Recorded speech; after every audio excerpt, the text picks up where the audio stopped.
Alors, d'abord, je voulais juste dire 2 mots sur le programme de recherche du CRG un peu général. Hein.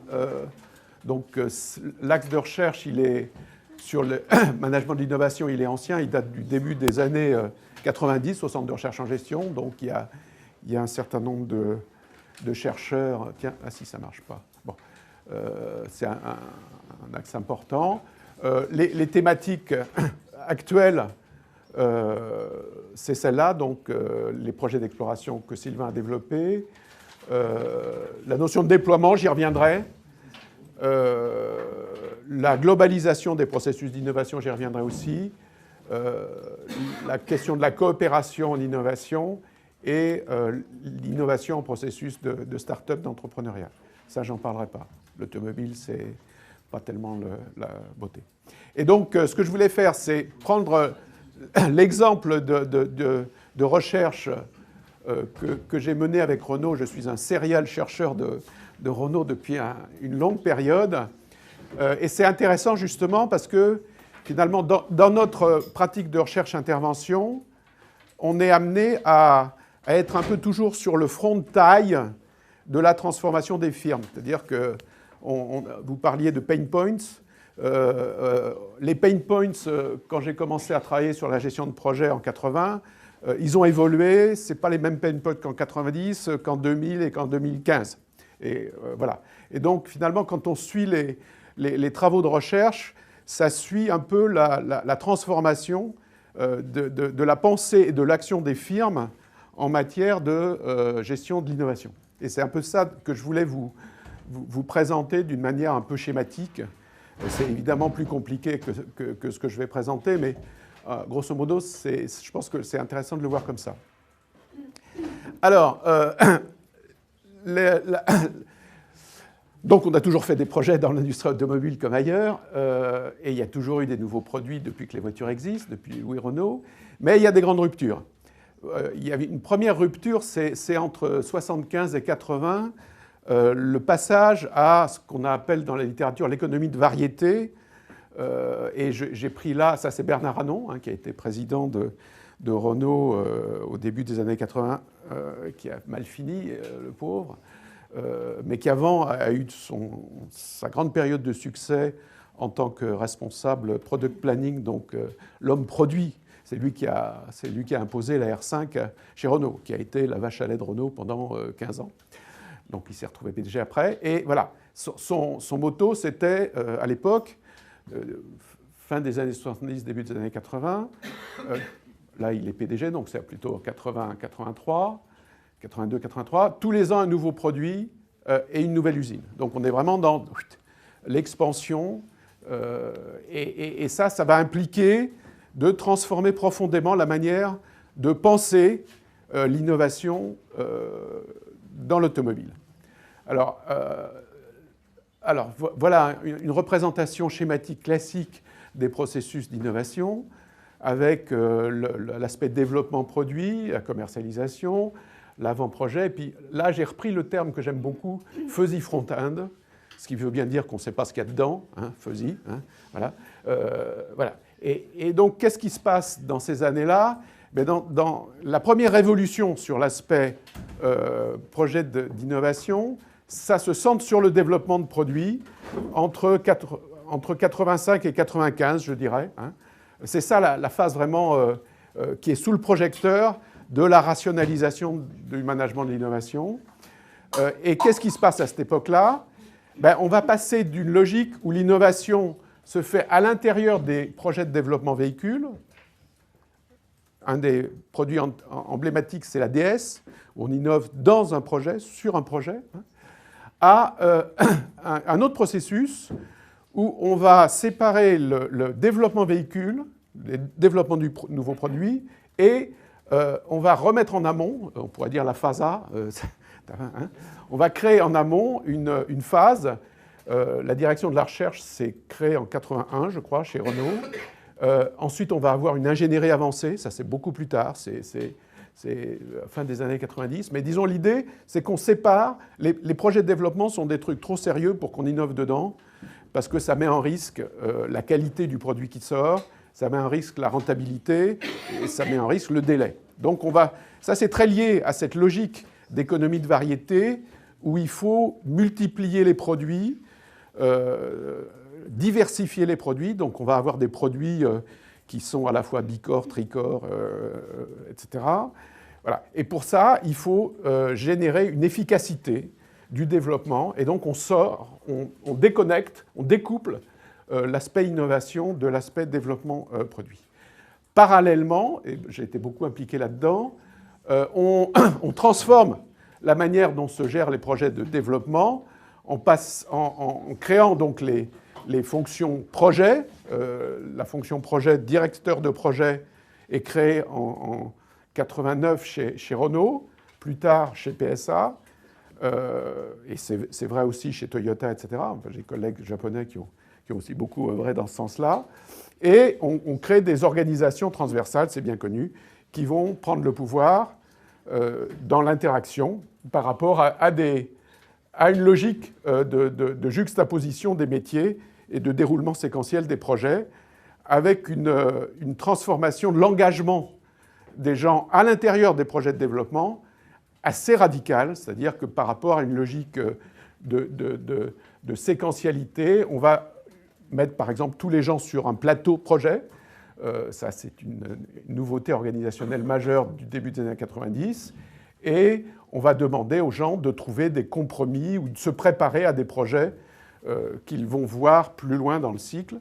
Et donc, c'est ce qu'on appelle l'ingénierie concourante pour concourir ensemble et prendre tous les aspects du projet en même temps plutôt que de les voir de manière séquentielle.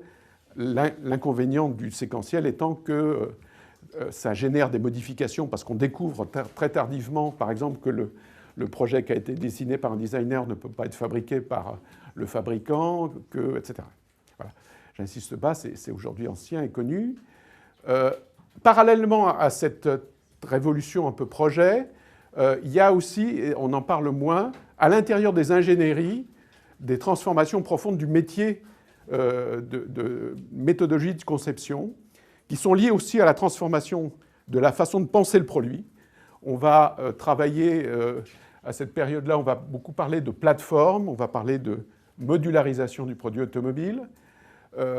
On va, à ce moment-là aussi, avoir des processus où on va changer la division du travail entre l'ensemblier final et les sous-traitants. C'est à cette période-là aussi que s'organise ce qui aujourd'hui est assez classique, c'est-à-dire on a des fournisseurs de rang 1 qui sont des grosses entreprises comme Bosch, Valeo, Delphi, etc., qui ont plus de R&D d'ailleurs que les constructeurs généralement, ou au moins autant, hein, et qui prennent en charge, je dirais, tout l'aspect conception sur des composants que les entreprises automobiles ne maîtrisent pas, alors que dans les années 50-60, les entreprises automobiles maîtrisaient tout de la fabrication des pneus. Voilà. Et puis, évidemment, aussi le fait qu'on va développer des systèmes de conception assistée par ordinateur, CATIA dans l'automobile et l'aviation, d'autres dans d'autres domaines, mais qui vont avoir un rôle très important pour finalement constituer la mémoire technique de l'entreprise et permettre de mettre peut-être des agents moins qualifiés au niveau d'ingénieurs de conception. Voilà. Alors, je crois que c'est important de dire que cette phase-là, elle a eu des effets absolument extraordinaires sur la capacité de l'industrie automobile je dirais, à ingurgiter, à absorber l'effort de création, de conception que ce secteur a vécu dans les années 90 hein, et 2000 aussi. Je vous ai mis ici la courbe de capacité de développement de Renault depuis la guerre jusqu'à aujourd'hui, mais ça continue, c'est à peu près maintenant un peu plus stable. Mais pas que. En même temps qu'ils augmentent leur capacité de création, on reviendra sur l'aspect créativité après, aussi le fait qu'ils vont diviser par 2 à peu près le temps de développement d'une nouvelle voiture, hein, et que, alors ça aussi je crois que c'est important de le dire, c'est pas pour autant qu'il y a moins il y a moins d'innovation au sens techno dans les voitures. Hein. Je veux dire, c'est pas vrai. Ils ont fait ça en même temps qu'on développait, par exemple, toute l'électronique a été absorbée en même temps que se faisait cette augmentation du rythme de développement de nouveaux produits. Donc, il ne faut pas dire qu'il y a eu un espèce de compromis entre la variété et l'innovation dans la voiture. C'est faux. Il y a eu à la fois énormément de développement de capacités de conception de nouveaux produits et introduction d'innovations techniques dedans. Voilà.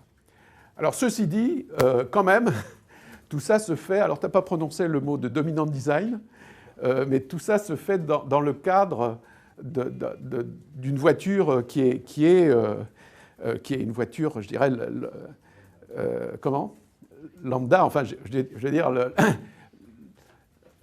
les constructeurs s'accordent en général sur ce qu'est une voiture, hein, c'est-à-dire une carrosserie. Comment il y a, voilà, pas de remise en cause radicale du fait que c'est avec un moteur à essence, que c'est une carrosserie avec de la soudure par point, 4 roues, etc. Et ça, le problème des stratégies d'innovation intensive, c'est que comme tout le monde fait la même chose, c'est de plus en plus difficile de se différencier. Et donc, il faut toujours innover non seulement en quantité, mais de plus en plus en radicalité. Et donc, la question de la créativité, en fait, elle revient au devant de la scène. Elle n'a pas été évacuée, hein, mais elle va remonter de niveau, hein, à partir je dirais, des années 2000. Et donc, le deuxième chantier du management de l'innovation, ça va se déplacer de la période de la phase de développement vers la phase justement du fuzzy front-end, dont avant on attendait des idées, on attendait des trucs, mais bon, on ne se disait pas qu'on pouvait mieux faire. Bon. Et donc là, aussi bien au sein des entreprises et dans la recherche, et nous en particulier, mais le CGS aussi, etc., vont être mobilisés sur prendre au sérieux le fuzzy front-end, essayer de manager plus efficacement ce qui se passe en amont. Alors, si on veut résumer les pain points du fuzzy front-end, je dirais qu'il y en avait deux. Le premier pain point, c'est que le fuzzy front-end, dans l'automobile, comme dans le CNES, c'est que c'était essentiellement des problématiques techniques. C'est-à-dire, quand vous regardiez ce qu'il y avait dans les services de recherche des constructeurs, c'était des matériaux, de l'électronique, etc. Il n'y avait pas... la notion de valeur d'usage avait une faible de besoin, etc. Il n'y avait pas grand-chose. Il y avait des experts produits, Bernard Arnault en était un. Il y avait quelques réflexions sur l'avenir du transport, mais assez peu par rapport à toute l'armada de techniques qu'il y avait là. Donc, première chose, déficit d'exploration des valeurs d'usage. Et puis la deuxième chose, c'est qu'on avait des trajectoires d'exploration qui étaient, et on connaît bien ça dans la recherche, pilotées plutôt par des disciplines. C'est-à-dire qu'on a un service électronique qui sort d'électronique. On a un service matériaux qui sort des éprouvettes de nouveaux matériaux. Bon. Mais ça, je dirais, pour l'innovation, on s'en fout. Ce qu'on cherche, c'est des solutions. C'est-à-dire, c'est un mélange cohérent d'un apport de matériaux, d'un apport d'électronique et peut-être d'un apport de marketing. Et donc, cette notion de travailler sur des solutions intégrées, complètement différente d'une logique recherche qui est plutôt drivée par les disciplines. Je connais bien, il faut que je publie dans des disciplines de gestion et pas dans des disciplines autres. Voilà. Donc ça, je crois que c'est quelque chose de très important. Il y a un déficit aujourd'hui, enfin à l'époque, et on va construire des instances qui vont plutôt se centrer sur la capacité à élaborer des solutions innovantes. Voilà. Alors, donc on revient à des choses que tu as présentées. Hein. Donc c'est à ce moment-là que naissent des organisations ambidextres. Alors là, je vous ai mis des photos du laboratoire coopératif d'innovation de Renault, où il y a à la fois des designers, des ingénieurs, des gens de marketing produit, des économistes, qui vont, je dirais, travailler sur essayer de développer des produits de rupture. Ça, c'est le côté ambidextrie structurelle, donc on crée des structures qui ont les moyens de développer des espèces de plateaux projets d'exploration sur des objets qui sont des protos, des proof of concept, des choses comme ça. Hein. Ici, on a ce que Renaud a fait en termes d'innovation contextuelle. Donc là, c'est plutôt le fait qu'au bureau d'études de Renaud, au Technocentre, on dit que les gens peuvent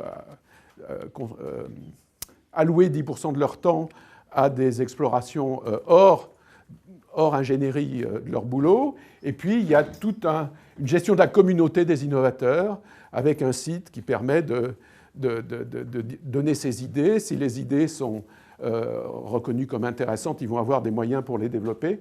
Voilà. Donc, il y a tout un système de communauté d'innovation qui est là pour aider les gens, dans une logique ambidextrie contextuelle, à innover à côté de leur boulot, là où ils sont.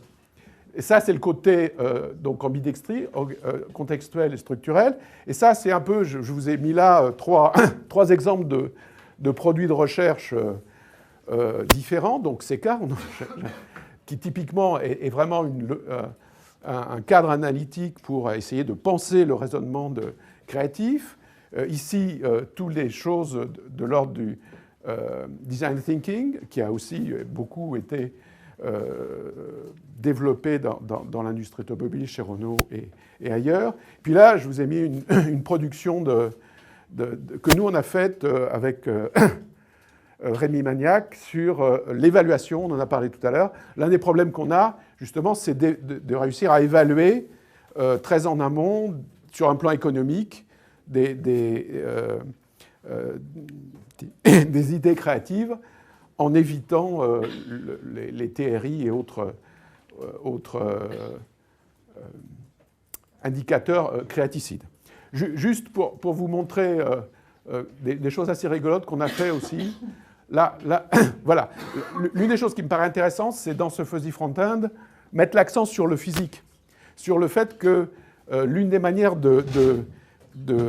d'opposer peut-être les phases émergentes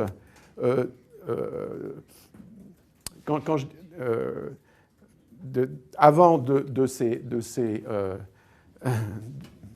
ces organisations ambidextres, c'est le fait qu'on va essayer de matérialiser beaucoup plus les besoins et les solutions dans une forme qui n'est pas une forme de prototype fonctionnel complet, mais de proof of concept low cost. Hein. Alors là c'est très rigolo. Ça, c'est un exosquelette qui rend vieux.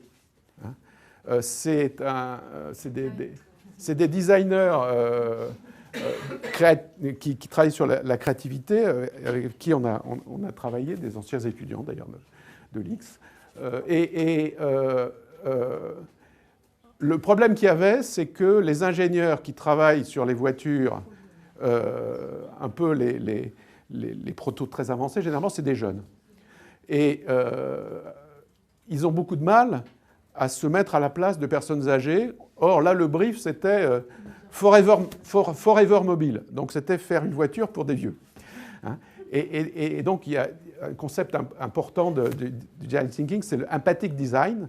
Le fait, c'est une chose d'avoir des PowerPoint en disant X% de la population sera vieux, donc ils vont... Hein, et c'est autre chose que la personne qui conçoit, ressente, je dirais, traduise ces informations en termes d'actes de conception. Bon. Ben ça, concrètement, voilà, pour passer au stade de l'empathie et de l'action, hein, ben, ils avaient développé des choses comme ça qui faisaient que les ingénieurs voyaient ce que c'était qu'une personne âgée avec des lunettes avec de la graisse dessus pour qu'on ne voit rien, des poids ici, etc. Et donc, quand ils rentraient dans la voiture, là, ah oui, effectivement, il faut peut-être que je fasse attention à la manière de rentrer dans la voiture. Bon. Là aussi, pareil, autre espèce de proof of concept. En fait, c'est l'idée que plutôt que d'attendre que le prototype soit techniquement au point pour valider la valeur d'une fonctionnalité, on peut faire un démonstrateur complètement fake, complètement faux, où par exemple, on met ici un truc qui est de la reconnaissance vocale complètement bidon parce qu'il y a un gars qui est caché dans une autre pièce qui répond. Donc ça permet d'anticiper l'exploration de la valeur sans avoir à développer le système de reconnaissance vocale qui, lui, coûte très cher et qui va attendre 2 ans. Et donc ça permet... Voilà, sur le projet télématique voiture connectée PSA, ils ont fait tourner des voitures autour de la Défense avec un ordinateur dans le coffre, voilà. Un téléphone avec des fils dans la bagnole, et puis un mec qui était dans son bureau et qui faisait le call center, quoi. Voilà. Ce qu'on appelle des low-cost probes. Donc, l'une des clés de ces cellules ambidextres, c'est d'avoir, alors que généralement, en phase amont, on n'a que des PowerPoint, des Excel, où on met des chiffres, des machins, etc.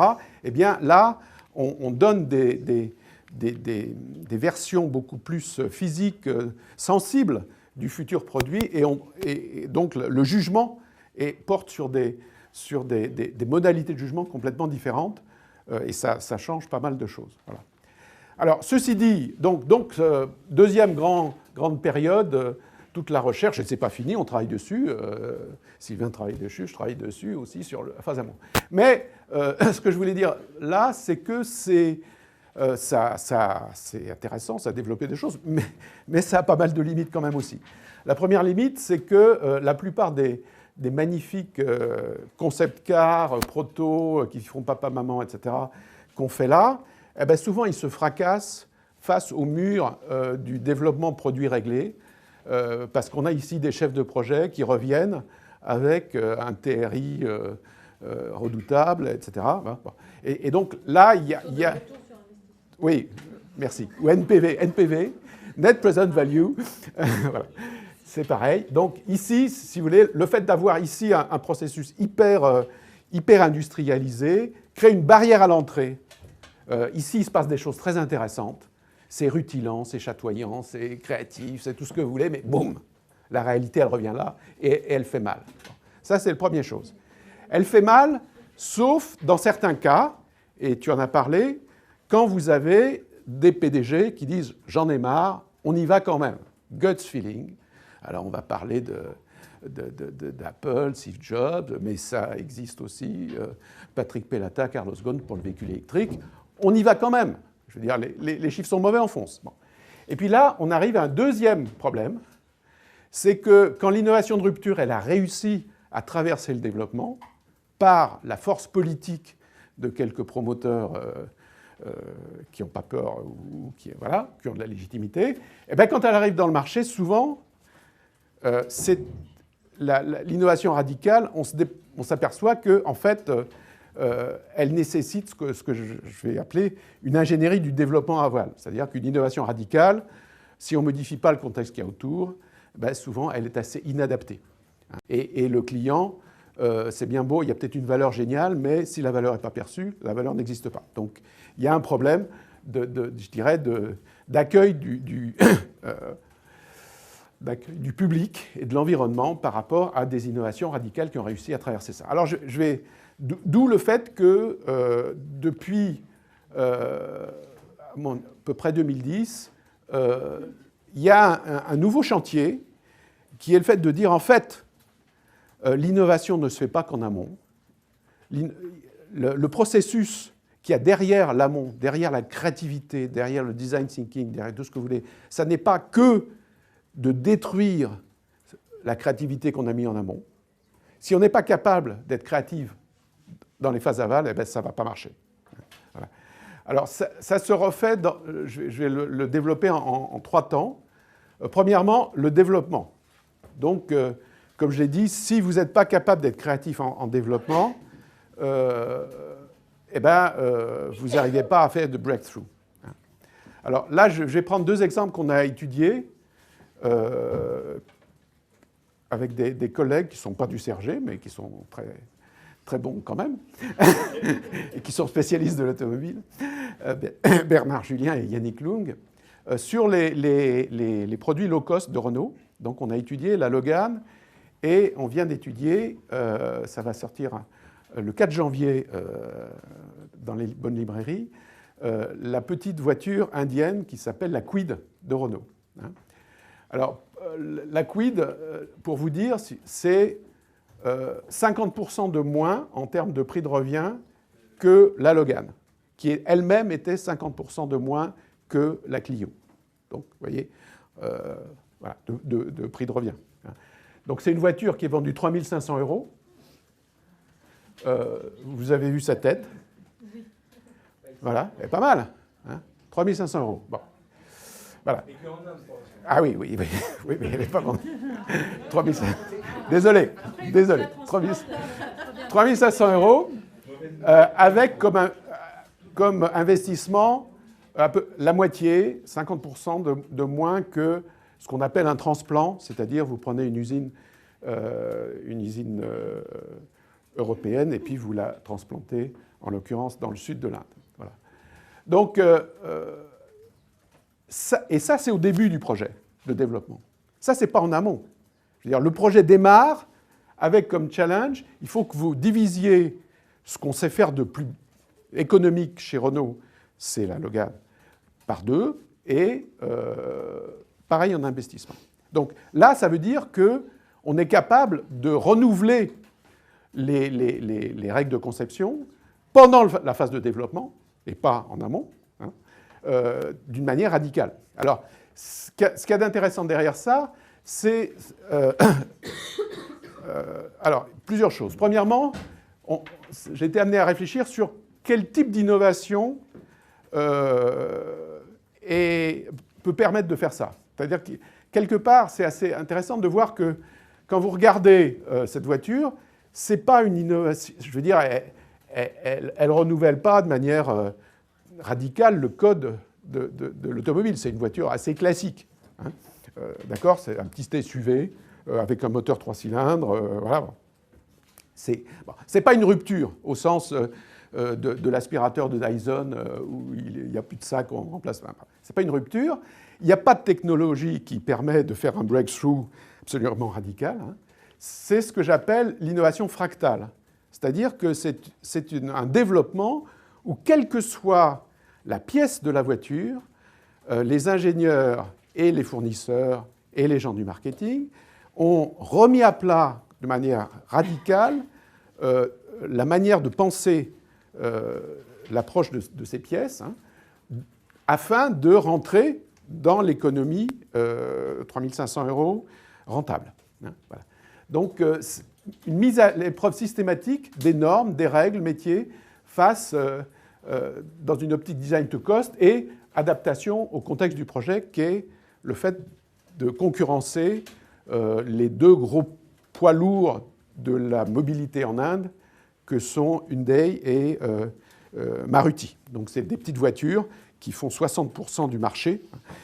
Et ça, c'est les deux poids lourds. Et donc, il s'agissait d'attaquer ce marché-là, sur lequel Renault n'est, et aucun autre n'est d'ailleurs en dehors de ces deux gros-là. Bon. Donc, innovation fractale, c'est ça. C'est le fait de dire, aujourd'hui, quand vous regardez n'importe quelle voiture, les roues, il y a 4 boulons pour tenir une roue. Pourquoi il y en a 4 ? On pourrait essayer d'en mettre 3. Bon, on fait les calculs, on voit que ça tient. Voilà, bon. Je veux dire, bon, voilà, mais c'est remettre en cause. Comment ? C'est pas l'exemple le plus rassurant. Mais c'est peut-être pas l'exemple le plus rassurant, mais justement, vous avez raison. Le monde de l'ingénierie est un monde qui est construit pour se rassurer. C'est-à-dire que concrètement, ce qu'il y a dans les bases de données CATIA, etc., c'est que quand vous avez un aléa dans l'Ohio, en Allemagne, ou etc., il y a quelqu'un qui dit on a eu un problème de qualité, donc on modifie la règle métier, on rajoute un truc, voilà, hein, et quand vous voyez la progression du poids des voitures, du prix des voitures depuis 25 ans, ça va toujours dans ce sens-là. Hein. Mais est-ce que c'est pertinent par rapport à attaquer le marché de l'Inde des voitures de moins de 4 mètres qui se vendent autour de 4 000 €? La réponse est évidemment non. Donc c'est ça l'innovation, si vous voulez. C'est remettre en cause des codes qui sont... Alors, il y a un exemple marrant que nous a dit l'ingénieur parmi les choses qui se sont posées des questions, les barres de fixation des sièges, les rails sur lesquels ils ont regardé ce que c'était que ces rails, ils ont vu qu'il y avait une certaine hauteur, ils se sont dit mais pourquoi c'est cette hauteur-là ?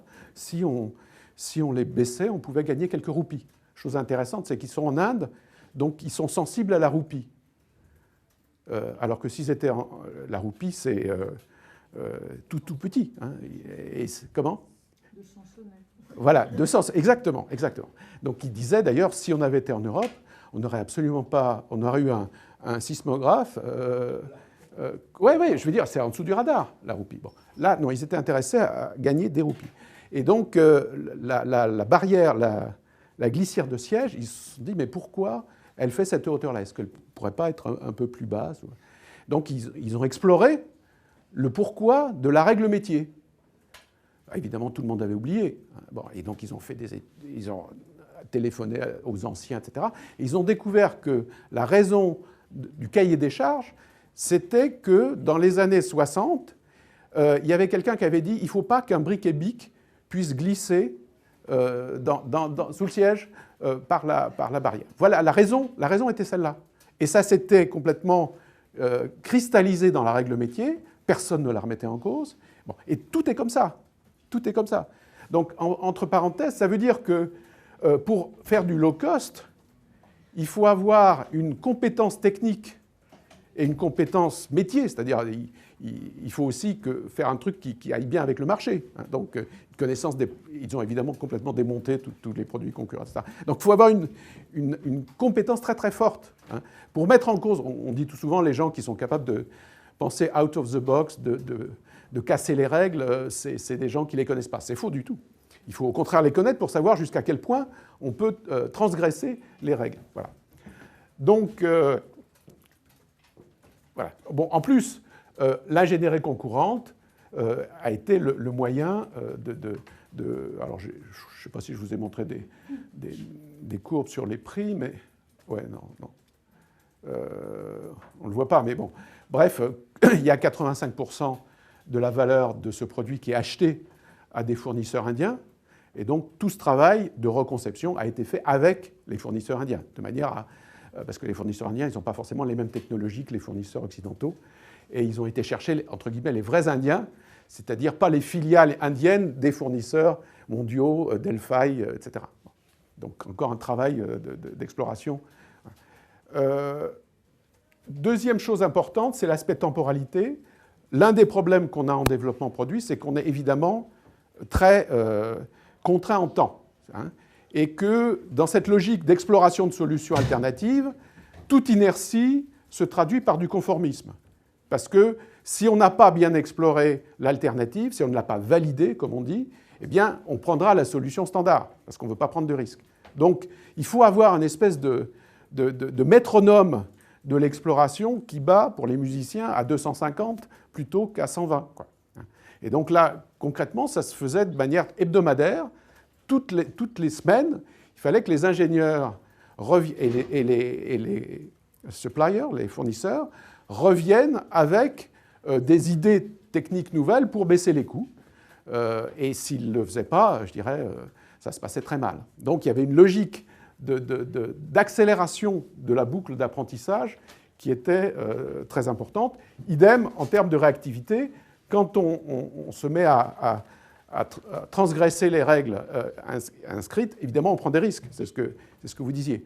Donc, il faut être capable derrière d'assumer ces risques et de se dire, bon, ben là, j'ai pris un risque, donc quel est mon backup? Donc, avoir une capacité de réactivité bien supérieure à ce qu'on a dans un développement, je dirais, classique. Alors, les conditions organisationnelles pour mener ce que j'ai appelé le management intrusif, hein, et le mot a déplu au traducteur en anglais. Il a dit, mais c'est négatif, ça, ce management intrusif. Mais en fait, c'est exactement ça. C'est le fait que un directeur de programme peut aller voir sur la chaîne la visseuse de l'opérateur, dire, mais cette visseuse, pourquoi vous avez cette visseuse? Elle est beaucoup trop chère. Voilà. Et donc, vous voyez, donc, rentrer jusqu'au bas du truc. Les conditions organisationnelles, donc, je l'ai dit, compétences métiers, une organisation compacte, donc là, on retrouve des choses classique de la gestion de projet, et une gouvernance qui va autoriser de telles transgressions. Et le projet Quid a été, je dirais, appuyé sur Carlos Ghosn comme le projet Ça, c'est un extrait de la préface. Il nous a fait une préface. La photo n'est pas. Ouais. Bon, c'est. Voilà. C'est pas bon. Ouais. Ouais, mais la préface est très bien. Et comme Schweitzer avait appuyé le projet Logan, donc on retrouve une constante de l'ambidextrie, c'est que si le PDG ne permet pas à la petite cellule ambidextre de transgresser, je veux dire, ça s'arrête tout de suite. Rapidement, le procès écrase tout. Voilà. Donc derrière, quelques exemples. Donc là, on est sur le... c'est la première fois que Renault fait un projet entièrement en Inde. Donc le plateau du projet, ce n'est pas à Guyancourt, mais c'est en Inde, à Chennai. Là, je vous ai mis le camembert des fournisseurs, avec quand même 55% de fournisseurs 100% indiens. Tout cela sont en Inde. Le sourcing est 97% en Inde, mais avec des filiales de fournisseurs internationaux. Puis là, je vous ai mis quand même l'usine de mécanique. Donc, pour ce projet-là, ils ont développé un nouveau moteur, une nouvelle boîte de vitesse. Et ils ont appliqué, plutôt que de faire ce qu'on appelle dans l'automobile un transplant, qui a été popularisé dans les années 80 par les Japonais, où on prend une usine japonaise la meilleure et on la clone dans un pays en termes de technologie, en termes de système de gestion, en termes de ressources humaines, etc. Eux, ils ont fait exactement l'inverse. C'est-à-dire qu'ils ont été voir autour comment étaient organisées les usines de mécanique indienne. Parce qu'il y a plein de mécaniques indiennes. Ça, je veux dire, ce n'est pas du tout un désert sur le plan industriel. Et donc, ils en ont retiré, par exemple, le fait de dire notre usine de mécanique, on ne va pas mettre de mur. Elle va être ouverte. Parce que deux choses. Premièrement, ça coûte moins cher. Et deuxièmement, comme il fait 45 à l'ombre et qu'il n'y a pas d'ombre, ça va faire de l'aération. Voilà, deux raisons. La première étant beaucoup plus structurante que la deuxième, probablement. Et ils ont fait ça. Alors évidemment, ils ont eu sur le dos les ingénieries, à la fois, puisque c'est un projet Renault-Nissan, de Nissan et de Renault, qui disaient, mais vous rêvez, une usine de mécanique sans mur, on va avoir plein de poussière, puis on va voler des trucs dedans. Bon, et donc ils ont dit, on tente, on fait, non pas on tente, mais on fait, et puis voilà, donc, et ça marche très bien. Voilà. Et puis quand vous allez voir l'usine Nissan de véhicules qui est juste à côté, vous voyez qu'elle a des murs partout, mais que toutes les portières, toutes les portes de l'usine sont maintenues ouvertes par des pierres, parce qu'il fait tellement chaud dedans que voilà. Et ça, c'est le côté... Bon. Et donc, ils ont réussi à faire ça. Alors, deuxième transformation de l'aval, c'est pas dans le développement du produit, c'est après. Et ça, on l'a vécu, on l'a étudié sur le programme véhicule électrique de Renault, avec la thèse de Félix von Bechmann sur l'ingénierie du déploiement. Le problème, voilà la courbe de vente des voitures électriques jusqu'en 2015. La question qui intéresse tout le monde et Carlos Ghosn en particulier, c'est est-ce que ça va monter et comment faire pour que ça monte. Et donc voilà. Donc on a fait une analyse en partant de l'enquête Transport INSEE, qui est une enquête absolument remarquable sur qu'est-ce que font les gens comme transport, etc. On l'a traduit dans des termes cohérents avec le programme véhicule électrique. Et le résultat des courses, c'est que si on cherchait à avoir les leviers de vente de la voiture électrique, ou si on veut, quels étaient les goulots qui empêchaient les gens d'acheter des voitures électriques, on tombait sur cette hiérarchie-là. C'est-à-dire que cette hiérarchie-là, elle dit des choses que tout le monde vit. Qu'est-ce qui a de la valeur pour un conducteur de voiture électrique? D'abord, le fait qu'il peut aller dans les voies de bus ou qu'il peut se garer dans Paris. Vous avez une voiture électrique, vous avez des places dans Paris, en veux-tu, en voilà. Ça a beaucoup plus de valeur que le fait de ne pas polluer. Je veux dire, soyons pragmatiques. Voilà.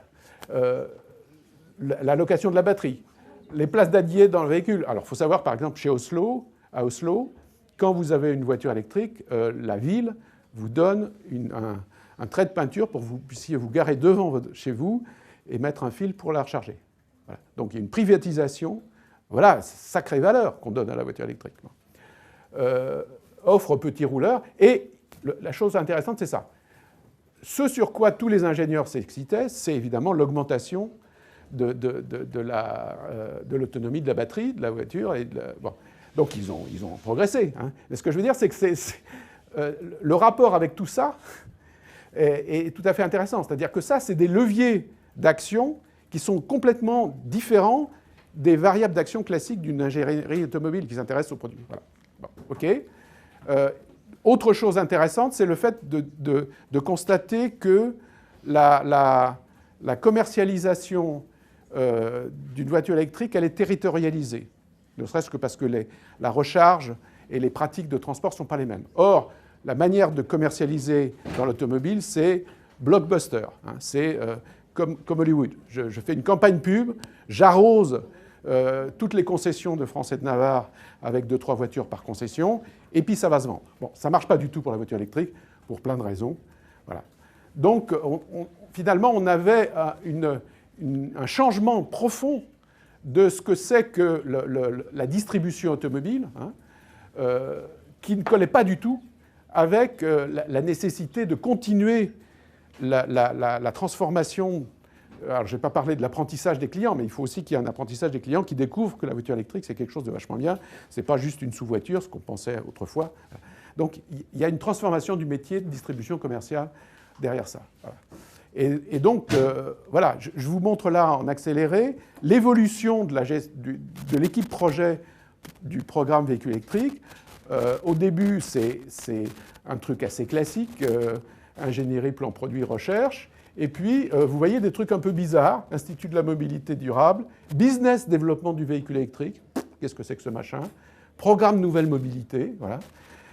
Et à la fin, voilà. Donc, c'est-à-dire que ça, c'est des choses qui se sont construites au cours du projet parce que, finalement, ça élargissait le scope du projet vers le fait qu'il faut construire un écosystème local avec la ville, avec des fournisseurs d'énergie, etc., pour que la voiture électrique ait de la valeur. Il faut mettre ici des services de mobilité astucieux, parce que la voiture électrique est très cohérente avec des services de mobilité astucieux, etc. Voilà. Dernier point, et j'arrête là, le management de lignée, c'est le fait qu'au-delà de la première commercialisation, quand on fait des innovations de rupture, généralement, le rendement, il ne se fait pas sur le premier coup, mais sur les coups d'après. Donc, si on regarde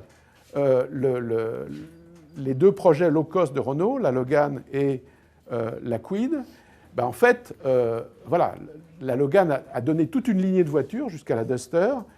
Et quand on regarde les ventes, en fait, donc la Logan a été au début calculée pour 60 000 véhicules. Vous voyez, c'est tout petit. Ils en sont à plus d'1 million, bien sûr, aujourd'hui, hein, par an. Et ce n'est pas du tout le mix. Alors que la première Logan était uniquement cette voiture-là, ces voitures-là ont été conçues et développées en cours de route, dans une logique d'apprentissage continu.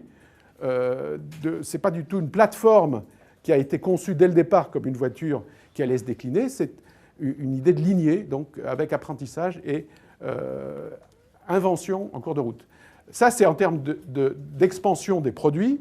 En termes d'expansion des marchés, la Logan était au début prévue pour les pays d'Europe de l'Est. Elle s'est baladée un peu partout. Quand on regarde, alors évidemment, le côté le plus spectaculaire, c'est l'Europe, puisque au début de la Logan, Schweitzer avait juré, je ne sais pas sur qui, que jamais il ne vendrait une Logan en Europe de l'Ouest. Et puis finalement, évidemment, ça se vend en Europe de l'Ouest et ça rapporte beaucoup en Europe de l'Ouest. Voilà. Donc ça veut dire qu'il va y avoir une créativité, une reconception permanente, parce qu'une voiture qui a été initialement conçue pour faire ça et pour être mono-usine en Roumanie, quand vous arrivez à faire des voitures comme ça, aussi différentes, et que vous les industrialisez en Europe de l'Est, en Afrique du Sud, au Brésil, etc., ça implique en fait de repenser profondément la conception de la voiture, parce que, par exemple, il faut mettre des pièces qui peuvent se balader, alors que ce n'était pas le cas au départ. Voilà. Donc, bon, on a étudié la manière dont on arrivait à faire cette espèce d'expansion de lignée. Voilà. Donc le point le plus intéressant, c'est celui-là, c'est de voir que la rentabilité de la lignée, elle a cette tête-là. Hein, c'est-à-dire que ce n'est pas sur le premier coup qu'on gagne beaucoup d'argent, mais c'est sur, en l'occurrence, le troisième. Et si vous n'êtes pas capable d'anticiper ça, évidemment, vous allez tuer le premier. L'autre exemple dans le domaine de l'automobile encore plus criant, c'est celui de la Prius de Toyota, puisque la première Prius, c'était une catastrophe financière. Ils ont perdu beaucoup de centaines de millions d'euros, ou de yens, ou je ne sais pas quoi. Et aujourd'hui, c'est la vache à lait de Toyota en termes à la fois de revenus et d'image de marque. Voilà. Dernier point, c'est le fait que cette chose-là se déploie sur un terrain de jeu qui est aujourd'hui mondial, hein, avec le fait que c'est une ressource, à mon avis, des grands groupes d'être capable de trouver l'avantage compétitif d'un pays pour innover d'une manière astucieuse dans ce pays et ensuite rentabiliser ce premier investissement sur ce pays et ensuite déployer dans des lignées ailleurs. Voilà, donc en gros, terminé. Donc on a une dynamique des préoccupations de conception et de management de l'innovation qui s'est déplacée, d'abord du développement produit, ensuite sur les phases amont, et ensuite sur les phases plus aval, à la fois de développement et de déploiement des innovations après leur première sortie. Voilà.